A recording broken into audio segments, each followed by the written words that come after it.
मैं मोदी जी से पूछना चाहता हूं कि 10 साल वो हमारे देश के पीएम रहे हैं, क्या 39 सेकंड भी हमारे बिहार के लिए कभी चर्चा उन्होंने किया हो, कभी बिहार के लिए निकाला हो उन्होंने, कभी कोई बैठक किया हो बिहार के लिए, तो मैं उनका गुलामी खटने के लिए तैयार हूं, पूरी आवाम उनका झंडा धोने के लिए तैयार हूं, अगर वो साबित कर दें तो। और शिवम, क्या करते हैं आप? अभी फ़िलहाल मेडिकल में है। मेडिकल में आपको प्राइवेट में जो एक तो नर्सिंग होम है, मेडी वर्ल्ड मल्टी स्पेशलिटी हॉस्पिटल, उसमें एज ए मार्केटिंग के काजरत पे अभी हम हैं। बट उस डिग्री क्या है आप? डिग्री एमबीए की है, मार्केटिंग से एमबीए। यही 10 12 13 और इससे ज़्यादा क्या मिलेगा, गांव घर में मिलेगा क्या ही। पकोड़े तलना पसंद करेंगे आप? नहीं, बिल्कुल नहीं। क्यों, ऐसा क्यों करेंगे हम लोग? फिर तो पढ़ना ही बेकार है ना। हम लोग बिल्कुल इस परिवर्तन के मूड में हैं। नोटबंदी हुआ और ये लॉकडाउन के बाद जो है सो मार्केट की स्थिति बहुत ख़राब हो गया। अभी मिनरल वाटर है वो मार्केट में बेच रहा हूँ और अपना परिवार को गुजर करा रहा हूँ। पानी बेच रहे हैं? जी। डिग्री क्या है आपकी? ग्रेजुएशन है। ग्रेजुएशन कर सकते जी। हैं, बीकॉम कर सकते हैं। जी। संसद में आपके सांसद कितनी बार इसको लेकर आवाज बुलंद किए हैं, याद है? एक बार भी नहीं संसद में बोले हैं हमारे अशोक जी। मैं सांसद गूंगे हैं आपके? जी, लग रहा है तो गूंगे हैं ना। उनसे पूछा जाता है जो आप विकास क्या किए हैं तो वो सीधा बोलते हैं जो विकास मोदी जी के नाम पर हमको वोट दीजिए, मोदी जी विकास करेंगे। चुनाव से पहले मेरी नज़र समस्याओं पर है। मधुबनी में क्या कुछ समस्या है, हालांकि मधुबनी ही नहीं बल्कि हर एक लोकसभा क्षेत्र में समस्या है। मैं बार बार सवाल पूछती हूँ सत्ता से, सरकार से, आम लोगों से कि आप ये बताएं कि आपकी बेरोजगारी का जिम्मेदार कौन है। अब मैं बात करूंगी, आप हैरान होंगे क्योंकि इससे पहले भी एमबीए के स्टूडेंट मेरे सामने आए हैं जो 10,000 की नौकरी कर रहे थे। एक एमए के स्टूडेंट आए थे, वो भी 10,000 की नौकरी कर रहे थे। याद है। शिवम, क्या करते हैं आप? अभी फ़िलहाल मेडिकल में है। मेडिकल में आपको प्राइवेट में जो एक तो नर्सिंग होम है, मेडी वर्ल्ड मल्टी स्पेशलिटी हॉस्पिटल, उसमें एज ए मार्केटिंग के काजरत पे अभी हम हैं। बट उस तरह का कोई जॉब है नहीं, इसमें कभी भी हम लोग बाहर जा सकते हैं, कभी भी अंदर आ सकते हैं। ये ऐसा जॉब है जब तक आप काम कर सकते हैं, जब तक आप अपना बिजनेस कर सकते हैं, तब तक यहाँ पे आप ठहर सकते हैं। उसके बाद यहाँ पे हम लोग ठहर नहीं सकते हैं। डिग्री क्या है आप? डिग्री एमबीए की है, मार्केटिंग से एमबीए। किस यूनिवर्सिटी कॉलेज से? आपको दरभंगा से ही किए हैं, LMU मिथिला यूनिवर्सिटी से किया है जी। तो कितने साल पहले डिग्री ली थी आपने? 2016 से 18 का बैच था। और मैं अपने कॉलेज की बात करूं, दिल्ली मोड़ में है, IBM इंस्टीट्यूट है, वहाँ के मार्केटिंग का मैं टॉपर विद्यार्थी हूँ। आप वहाँ पता कर सकते हैं, वहाँ पे मार्केटिंग का मैं अपने सेशन में सबसे टॉपर विद्यार्थी मैं ही रहा हूँ मार्केटिंग से। अभी आप कितने हजार की नौकरी पर है? यही 10 12 13 और इससे ज़्यादा क्या मिलेगा, गाँव घर में मिलेगा क्या ही।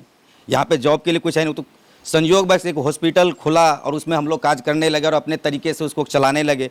मान सकते हैं कि हम लोग कुछ तरह से बिजनेस ही कर रहे हैं, कुछ जॉब नहीं कर रहे हैं, बिजनेस कर रहे हैं एक तरह से। हिसाब से समझिए किसी दूसरे के सहयोग में लगे हुए हैं, वो आगे बढ़ रहे हैं, हम लोग इसमें पीछे पीछे लगे हुए हैं, बस और कुछ नहीं। MBA करने के बावजूद आप 10,000 की नौकरी कर रहे हैं। आपके घर वाले, आपके पिताजी, माताजी सवाल तो पूछती होंगी ना कि इसलिए पढ़ाया कि तुम 10,000 की नौकरी करो? निश्चित सही बात है, इसीलिए बोलते तो जरूर हैं कि आप कहीं बाहर चले जाओ या कहीं चले जाइए, लेकिन कहाँ जाएं हम लोग, बाहर कहाँ जाएं?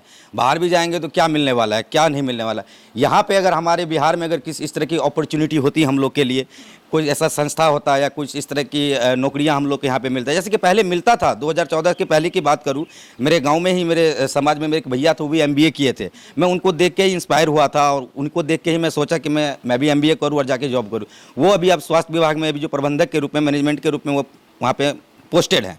हम लोग भी यही सोचे थे कि हम लोग भी MBA करते हैं, उसके बाद कहीं ना कहीं सरकारी जॉब या कोई भी जॉब अच्छा खासा मिलेगा, लेकिन ऐसा कुछ नहीं हुआ। 2014 के बाद जॉब के मामला की बात करूँ तो 0/0 यहाँ पे हो गया। आप बिहार के किसी भी नवयुवक से आप पूछ लीजिए, कोई भी पढ़ा लिखा से पूछ लीजिए, 2014 से लेकर अभी तक जिसकी उम्र मान के चलिए 16 वर्ष की थी, और उसके अगर डिफेंस विभाग में किसी को जाना है तो उसके लिए उम्र निर्धारित होती है कि आप 30 वर्ष तक, 31 वर्ष तक जो है सो आप इसके लिए आप ये कर सकते, फॉर्म भर सकते हैं, कुछ कर सकते हैं। लेकिन ये जो 10 या 12 साल या 13 साल जो अभी निकला है, इसमें तो हम लोग का उम्र ही बीत गया, जो कहीं हम फॉर्म भरेंगे। कोई अपॉर्चुनिटी आई नहीं तो हम लोग क्या करें। ये सर मोदी जी ने कहा था कि आप युवा जो हैं, चाहे MBBS कर लीजिए या पकौड़े तलना पसंद करेंगे आप? नहीं, बिल्कुल नहीं। क्यों, ऐसा क्यों करेंगे हम लोग? फिर तो पढ़ना ही बेकार है ना। आप जितने भी कॉलेज हैं, इंस्टीट्यूट, उसको बंद कीजिए ना, क्या दरकार है उसको चलाने का? बंदी लग जानी हो। हाँ बिल्कुल, जब हमको पकौड़ा ही बेचना है तो क्या दरकार है, 5-7 साल के होंगे तब से चालू कर लेंगे हम लोग ये बनाना। क्या दरकार है हम लोग को इतना पैसा इन्वेस्टमेंट करना? अभी के डेट में MBA करने में 5 लाख रुपया, छोटे से छोटी इंस्टीट्यूट की बात हम कर रहे हैं। अगर कहीं और जाते हैं 22 लाख, 25 लाख, 50 लाख रुपया लगता है। जहाँ 50 लाख रुपया आप देते हैं वहाँ पे मान सकते हैं कि कोई वहाँ पे जैसे प्लेसमेंट हो जाता है, लेकिन यहाँ पे जो 5 लाख 10 लाख रुपया लगा के हम लोग पढ़ते हैं, इसका कोई वैल्यू नहीं है। वो 5 लाख रुपए अभी रिकवरी भी नहीं हुई हो। कहाँ से होगा रिकवरी? 10,000 की नौकरी 5 साल तक जॉब करेंगे तब जाके होगा। फिर खर्चा भी तो है, अपना भी तो खर्चा चलाना है। इस सरकार से हम बिल्कुल नाखुश हैं। कम से कम नवयुवक के लिए इनको सोचना चाहिए। धर्म के मामले में आपने जहाँ जो भी किया, राम मंदिर बनवाया, कुछ भी अच्छी बात है, कीजिए। धर्म का मामला है, आप कीजिए, मस्जिद बनाइए, कुछ भी बनाना है बनाइए, इसके लिए हमको कोई दिक्कत नहीं है। लेकिन कम से कम नवयुवक के लिए सरकार को सोचना चाहिए, क्योंकि एक नवयुवक ही देश को आगे बढ़ाने का काम करेगा। देश का भविष्य है। निश्चित, सही बात है। और हमसे जो नीचे है उसको भी तो सोचना चाहिए। हम तो किसी तरह से अब 32 साल के हो गए, 31 साल के हो गए। अब जो नवयुवक जो आ रहा है, जो 21 साल 22 साल का है, जो किसी डिफेंस में जाना चाहता है, लेकिन एक जॉब का वैकेंसी नहीं निकलता है। एक निकला भी तो क्या था वो अग्निवीर। अब बताइए 4 साल 6 साल नौकरी करके क्या करेगा? अगर 4 साल के लिए हम चले ही जाते हैं उसमें, उसके बाद फिर क्या करेंगे? पकौड़े बेचेंगे? तो ये हमको नहीं चाहिए। इस बार हमारे पूरे देश में परिवर्तन की लहर है और हम लोग बिल्कुल इस परिवर्तन के मूड में हैं। निश्चित तौर पे हम लोग परिवर्तन करके रहेंगे इस बार। रहेंगे जी बिल्कुल। चलिए, युवा की मांग है, बोलिए क्या नाम है आपका? प्रमोद कुमार यादव। प्रमोद जी क्या करते हैं आप? फिलहाल एक बिजनेस कर रहे थे कपड़ा का, रेडीमेड गारमेंट्स की, और वो कर रहे थे। करने के बाद जो है सो कुछ दिन बहुत अच्छा चला, और ये नोटबंदी हुआ और ये लॉकडाउन के बाद जो है सो मार्केट की स्थिति बहुत ख़राब हो गया। बहुत ज़्यादा कर्ज ऋण में जो है हम चले गए। फिलहाल अपना परिवार को जीवन यापन करने के लिए अभी एक पार्ले एग्रो का बेली मिनरल वाटर है, वो मार्केट में बेच रहा हूँ और अपना परिवार को गुजर करा रहा हूँ। पानी बेच रहे हैं। जी। डिग्री क्या है आपकी? ग्रेजुएशन है। ग्रेजुएशन कर सकते हैं, जी। बीकॉम कर सकते हैं। जी। चलिए, बीकॉम का स्टूडेंट है लेकिन पानी बेच रहे हैं। शर्म आनी चाहिए। अगर ये खबर किसी मंत्री के पास पहुंचे तो शर्मिंदा ज़रूर महसूस कीजिएगा कि आपके युवा, आपके बिहार के युवा, आपके देश के युवा पानी बेच रहे हैं डिग्री ले लेकर करके। शर्म की बात है ये। बहुत मतलब गुस्सा आता है इन चीज़ों को देख करके। अब सत्ता में सरकार, आपके सांसद बीजेपी से, सेंटर में गवर्नमेंट बीजेपी से, आपके यहाँ बिहार सरकार भी बीजेपी से, तो ये हालत युवाओं का क्यों? ये जो सरकार जो है ना, ये सब दिखावा दिखा रहे हैं। सब अपना स्वार्थ के लिए मर रहे हैं। सिर्फ जो है केंद्र में दिखा रहे हैं ये हो रहा है वो हो रहा है। आप तो ये भी किए हैं इस क्षेत्र में, देख लीजिए विकास क्या हुआ है। सबसे बड़ी बात तो बेरोजगारी है। तो बेरोजगारी के कारण हम लोग ये जूझ रहे हैं। आप ग्रेजुएशन करके ये पानी बेच रहे हैं। अब इससे बड़ी क्या बात कहें बताइए। अब मंत्रियों का बेटा तो पानी नहीं बेचता कोई। वो कैसे बेचेगा? वो नहीं बेच सकता है ना, उसके पास पैसा की कमी ही नहीं है। सिर्फ दिखावा दिखाएगा कि ये है वो है एकदम। मोदी जी कह रहे थे कि हर साल 2 करोड़ नौकरियां देंगे। सो देख रहे हैं ना कितना करोड़ नौकरियां दे दिए। नौकरी कहाँ मिल रहा है? 20 करोड़ हो गया होगा। हाँ 20 करोड़ की 50 करोड़ भी हो गया होगा। जी। में मोदी जी जब आए थे पटना में, तो वहाँ पे मतलब बोला गया था, हम लोग शायद गए हुए थे वहाँ पे बोला गया कि आप लोग को कितने की पैकेज चाहिए?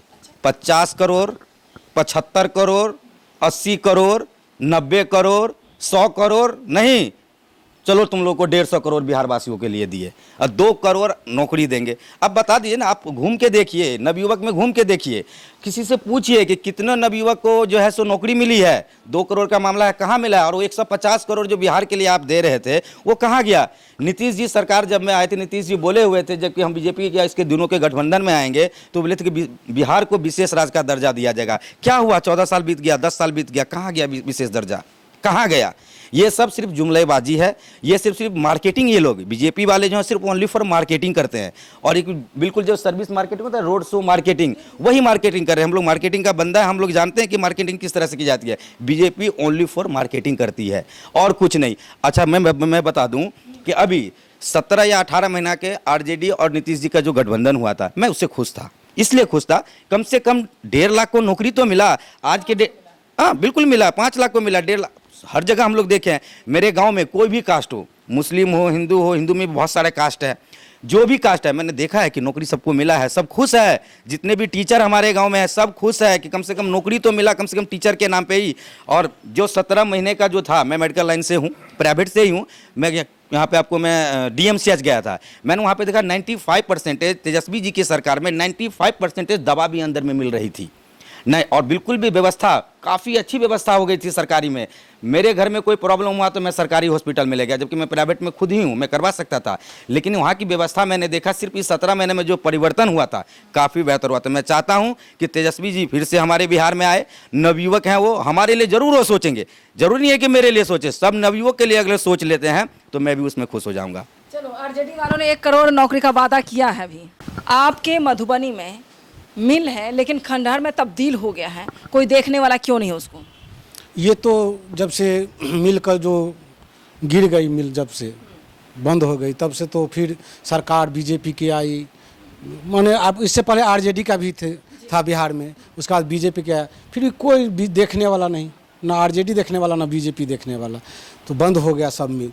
अब बीजेपी संसद में आपके सांसद कितनी बार इसको लेकर आवाज बुलंद किए हैं, याद है? एक बार भी नहीं संसद में बोले हैं हमारे अशोक जी। तो सांसद गूंगे हैं आपके? जी लग रहा है तो गूंगे हैं ना। उनसे पूछा जाता है जो आप विकास क्या किए हैं तो वो सीधा बोलते हैं जो विकास मोदी जी के नाम पर हमको वोट दीजिए, मोदी जी विकास करेंगे। तो संसद तो वही है मेरे, जो उनसे पूछा जाता है तो कहते हैं जो कि हम मोदी जी के नाम पर वोट दीजिए, विकास मोदी जी करेंगे, मोदी जी विकास करेंगे। जी। मैं एक चीज़ बताना चाहूँगा मैम कि बिहार स्टेट ने 39 MP दिया। क्या मैं मोदी जी से पूछना चाहता हूं कि 10 साल वो हमारे देश के PM रहे हैं, क्या 39 सेकंड भी हमारे बिहार के लिए कभी चर्चा उन्होंने किया हो और कभी बिहार के लिए निकाला हो उन्होंने, कभी कोई बैठक किया हो बिहार के लिए, तो मैं उनका गुलामी खटने के लिए तैयार हूं, पूरी आवाम उनका झंडा धोने के लिए तैयार हूं, अगर वो साबित कर दें तो। और हमारे सांसद अगर एक बार भी रैयाम चीनी मिल का मुद्दा, लोहट चीनी मिल का मुद्दा, सकड़ी चीनी मिल का मुद्दा अगर उन्होंने उठाया होगा, एक भी एविडेंस आप दिखा दें, तो मैं उनका झंडा धोने के लिए तैयार हूं। मैं दावे के साथ कहूंगा। बहुत शर्मनाक है, बहुत शर्मनाक है। शर्मनाक ही नहीं, यहाँ की आवाम को तो सोचनी चाहिए और सोच करके ये चुनाव ऐसा ये करना चाहिए कि उनको खड़ा होने का जगह नहीं मिलना चाहिए। लेकिन हम आवाम को इसलिए कहेंगे कि आवाम को सोचना होगा। सोचिए, अपने लिए नहीं सोचा तो कम से कम अपने बच्चों के लिए सोचिए, अपने फ्यूचर के लिए सोचिए कि आपका बच्चा अगर वोट दे, आप अगर वोट दे रहे हैं तो अपने बच्चों के लिए वोट दीजिए। अगर आप वोट दे रहे हैं तो अपने स्वास्थ्य के लिए, शिक्षा के लिए वोट दीजिए कि आपका बच्चा पढ़ लिख के कुछ बने। 4 बच्चा है, गरीब है, नहीं पढ़ पा रहा है, एक ही बच्चा अगर पढ़ लेगा तो आपका भविष्य सुधर जाएगा। तो मैं आवाम को कहना चाहता हूं कि आप अपने बच्चों को पढ़ाओ, शिक्षा दो, आपकी भविष्य सुधरेगी। ये नेता के भरोसे मत रहें कि ये सुधारेगी। मैं तो कह रहा हूं ना, अभी पेंशन पे बात किया ना, अब सरकारी सेवा में लोग जाकर के 40 साल 50 साल अपना सेवा देते हैं, 30 साल 35 साल लोग सेवा देता है, उनकी पेंशन उसको नहीं मिलती है, जो मेहनत करते हैं, जो हर चीज के लिए ही करते हैं। लेकिन नेता अगर एक ही आदमी अगर 3 पोस्ट से चुनाव जीत के जाता है तो 3 तरह का उनको एक साथ पेंशन मिलता है। ये कहाँ का कानून है? मैं तो इस कानून से मैं सहमत नहीं हूं।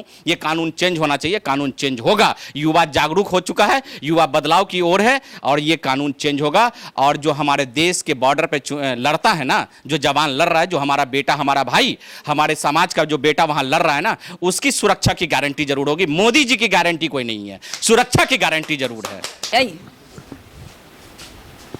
बेरोजगारी मुद्दा बन चुका है और गंभीर बीमारी मैं कह सकती हूं कि एक ऐसी बीमारी हो चुकी, चाहे वो बिहार में हो, देश में हो, एक ऐसी बीमारी है जो युवाओं को खा रही है। क्या कहेंगे इस पर? मैं इस पर यही कहना चाहूँगा कि जितने भी नेता हैं जो भी है वो सिर्फ अपने ही बारे में सोचता है, पब्लिक की उसको किसी चीज़ की फ़िक्र नहीं है। सिर्फ उन लोगों ने एक ही रास्ता बना दिया है कि हिंदू मुस्लिम करो, हिंदू मुस्लिम करो और अपना काम करो। इसके अलावा उनके पास कोई रास्ता नहीं बचा है। किसी भी चीज़ के लिए वो लोग सोचते नहीं हैं और न किसी चीज़ के बारे में वो लोग कभी चर्चा करते हैं, चाहे सांसद में हो चाहे पार्लियामेंट में हो, कहीं भी किसी तरह का कोई चर्चा नहीं होता है। उनका सिर्फ एक ही रास्ता है कि अपना काम करो और अपने आप को बचाओ। अगर ये मिल बन गया होता, चल रहा होता, तो कितने लाख लोगों को रोजगार मिलता? तकरीबन इसमें 1 लाख से ऊपर आदमी काम करते थे। और हम लोग की उम्र की बात बता रहे, रैयाम मिल इतना जोरों शोर में चलता था। हमारे ही गांव में कम से कम 90% गन्ने की खेती होती थी। उस टाइम हम लोग देखते थे 0 माइल से लेकर रैयाम तक गाड़ी की लाइन लगी रहती थी गन्ने से। और वो उस टाइम माहौल था रैयाम मिल का कि हर एक पब्लिक यहाँ की खुश थी रैयाम मिल से और बहुत अच्छा था। उस टाइम गन्ने की खेती बहुत ज़बरदस्त होती थी। उस टाइम से हम लोग यहाँ पर देखते हैं कि बिल्कुल ही सारी ज़मीन एकदम किसी काम का नहीं है और बिल्कुल ही गन्ना की खेती यहाँ से चौपटी हो चुकी है। कुछ भी नहीं होता है यहाँ पे, किसी भी तरह का सुविधा ही नहीं है। सब कुछ बेच दिया। जी, पूरी मिल की प्रॉपर्टी बिक गई, स्क्रैप बिक के चली गई। सरकार ने बेचा है। सरकार ने किसी क्यों नहीं उस ठेकेदार से पूछा जिसको आपने डॉक्यूमेंट पे साइन कराया था जिस टाइम में कि आप भाई मिल ये बेच रहा हूं, मिल इसलिए बेच रहा हूं कि आपको नया मिल यहां बनाना है, नई तरीके से बनाना। आपने क्यों नहीं पूछा? आप 2 साल के लिए दिए थे उनको, आज 15 साल हो गया। वो स्क्रैप एक ईंटा यहाँ का बेच दिया, एक यहाँ का मिट्टी खोद करके बेच दिया। मैं गई हूँ, आप देखा होगा। तो क्यों नहीं सरकार पूछी, क्यों नहीं सरकार कार्रवाई की, क्यों नहीं यहाँ मिल बना? आपने तो बेचने का काम किया है, बनाने का काम नहीं किया है। सोचा कि युवा तो यहाँ तो धर्म के नाम पे वोट ले लेना है, धर्म की राजनीति करनी है। मुद्दे की कोई बात करे तो उसको जेल में डाल देना है, मुद्दे की बात करो तो केस कर देना है, मुद्दे की बात नहीं चलती है। जाति धर्म की बात जितनी करो सब ठीक है। आज वोट जो हो रहा है ना, ये हम लोगों के समाज में अब बदलाव हो रहा है। अब वो जातिवाद की बात नहीं चलेगी, वो मंदिर मस्जिद की बात नहीं चलेगी, अब मुद्दे की बात चलेगी, शिक्षा की बात चलेगी, स्वास्थ्य की बात चलेगी। अब जो है वो जातिवाद की बात नहीं चलेगी। अब ना कोई पासवान है, ना कोई राम है, ना कोई झा है, ना कोई पंडित है, ना कोई यादव है, ना कोई मुस्लिम है। अब एक इंसान है, इंसानियत की चुनाव होगी और इंसान चुनाव करेगा, इंसान की क्या जीवन के लिए क्या चाहिए उसकी चुनाव होगी, उसकी लड़ाई होगी। अब जाति धर्म की लड़ाई नहीं होगी। अब युवा इतने बेवकूफ नहीं है कि नेता के बहकावे में आकर के अपने गांव में कम्युनलाइज करेंगे और अपने आप को केस में फंसेंगे, अपना कैरेक्टर खराब करेंगे और नौकरी नहीं पाएंगे और जो घर में बन्ना बनाया उसको बेच देंगे। वो नहीं चलेगा। अब चलेगे मुद्दे की बात, मुद्दे की चुनाव होगी, जातिवाद की चुनाव नहीं होगी। नफरत की राजनीति खत्म हो चुकी है। एकदम खत्म हो चुकी है। नफरत की राजनीति अब है ही नहीं है। वो कुछ लोग हैं जो दिग्भ्रमित कर रहे हैं। अब नफरत नहीं है। यहाँ पे सभी जाति के लोग हम लोग खड़े हुए हैं। यहाँ पर कोई जाति धर्म की बात नहीं है। यहाँ पर मुद्दे की बात है, स्वास्थ्य की बात। जाति धर्म हमारा इसकी चीज है। हम नमाज पढ़ेंगे, मस्जिद आस्था की चीज है। हम आस्था पे भरोसा रखते हैं तो आस्था अपनी जगह पर है। आस्था से किसी देश को लेना देना नहीं है। यहाँ पे विकास का मुद्दा होना चाहिए। यहाँ इकोनॉमिक से देश चलती है, धर्म से राजनीति नहीं चलती है, धर्म से देश नहीं चलती है। धर्म अपनी जगह, धर्म आस्था की चीज है। हम लोग सब धर्म के मानने वाले लोग हैं और धर्म के लिए राजनीति नहीं करेंगे, मुद्दे के लिए राजनीति करेंगे, युवा के लिए राजनीति करेंगे, अपने बच्चों के लिए, देश के बच्चों के लिए, समाज के बच्चों के लिए। बच्चे देश के हमारे भविष्य हैं, उसकी लड़ाई आप लड़ेंगे हम लोग। आप 10 साल में आपने क्या देखा है देश में? 10 साल में अभी तक तो हम ऐसा कुछ देख नहीं रहे हैं कि लोग बहुत खुश हैं, समझे। यही देख रहे हैं कि सिर्फ परिवारवाद, ये वो। अगर मान लिया मुख्यमंत्री है, उसका बेटा मुख्यमंत्री क्यों नहीं हो। अगर ये अशोक यादव है इस क्षेत्र से और वो लगभग 200 प्रॉपर्टी के बीघा के मालिक हैं और लगभग 4 बार 5 बार से लगातार जीत रहे हैं, क्या उसके पास प्रॉपर्टी का क्या कमी है? किस चीज़ की कमी है? मिले आप अशोक से? जी, हमेशा हमारे ग्रामीण ही ग्रामीण है। हाँ, हम लोगों से। विकास कैसा है? काम मधुबनी में कैसा? मधुबनी में तो हम देखते हैं रोड बहुत ज़्यादा खंडर बना हुआ है, अच्छी तरह से कहीं पर रोड नहीं है। कुछ काम ऐसा बताएं जो आपकी नज़र में हुआ हो। मोदी राज में तो सब कुछ महंगाई है। डीजल देख लीजिए 100 रुपये किलो है, पेट्रोल 110 रुपये किलो है, बैगन देख लीजिए 70 रुपये किलो है, परवल 80 रुपये किलो। सब तो महंगाई, गरीब कहाँ जाएगा? मोदी जी कैसे परेशान है? बहुत परेशान महंगाई से। आटा पर टैक्स है, कड़वा तेल पर टैक्स है, सब कुछ टैक्स है। कांग्रेस में जैसा तो नहीं था। कांग्रेस आदमी में तो 50 रुपये डीजल था, 30 रुपये 40 रुपये पेट्रोल था। अब देख लीजिए, ये तो महंगाई है, गरीब कहाँ जाएगा? तो महंगाई को क्या इस बार हटाना है आप लोग? एकदम हटाना है, परिवर्तन करना है, हटाना परिवर्तन चाहिए। एकदम चाहिए। सभी को परिवर्तन चाहिए। सभी को जी, परिवर्तन सभी को परिवर्तन चाहिए।